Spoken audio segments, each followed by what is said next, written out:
تو حضور میرا سوال یہ تھا کہ حکم ہے کہ میاں بیوی کے اور بیوی میاں کے رحمی رشتوں سے بہتر سلوک اختیار کرے جی. تو میں نے پوچھا تھا کہ یہ رحمی رشتے کون سے ہیں؟ رحمی رشتے وہی جو تمام سگے رشتے جو ہیں آپ کے، یعنی کہ جو ماں باپ بہن بھائی ماموں چچا تایا خالہ، اور جو آگے والدین کے کزن وغیرہ آ جاتے ہیں. والدین کے کزن ان کو بڑھاتے جاؤ، وہ آگے قرابت دار اور ہمسائے سے بھی تو اس نے سلوک کا حکم ہے نا. لیکن رحمی رشتوں میں کون سے رشتے؟ اور پھر تمام مخلوق سے اس نے سلوک کا ہے. پھر حضرت مسلم نے فرمایا کہ تمہارے جو ہمسائے ہیں تو تمہارے 4 گھر والے ہمسائے نہیں جی، بلکہ 100 کوس تک تمہارے ہمسائے ہیں. تو اس طرح 100 کوس تک بڑھاتے رہو تو پوری دنیا سے اس میں سلوک کرنا پڑے گا.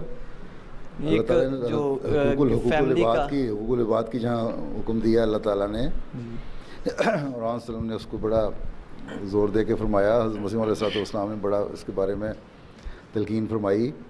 تو اگر وہ کر لو تو تم صرف اپنے آپ کو رحمی رشتوں سے تو ایک ابتدا ہے والدین سے اس نے سلوک کے بعد آگے بڑھایا گیا نا. اللہ تعالیٰ نے قرآن شریف میں جو آگے اس کو مزید وسعت دی باقی تعلق داروں سے قریبیوں سے اس میں سلوک کا بھی حکم ہے نا. تو اس طرح اپنے آپ کو وسعت دینی چاہیے اس تعلقات کو. لیکن جو فوری رشتے ہیں ان کے تو بہرحال لحاظ اور خیال بہت زیادہ کرنا چاہیے. اسی طرح جب ایک دفعہ ادب اور احترام پیدا ہو جائے گا، لحاظ پیدا ہو جائے گا، تو پھر اس میں مزید وسعت بھی آتی چلی جائے گی.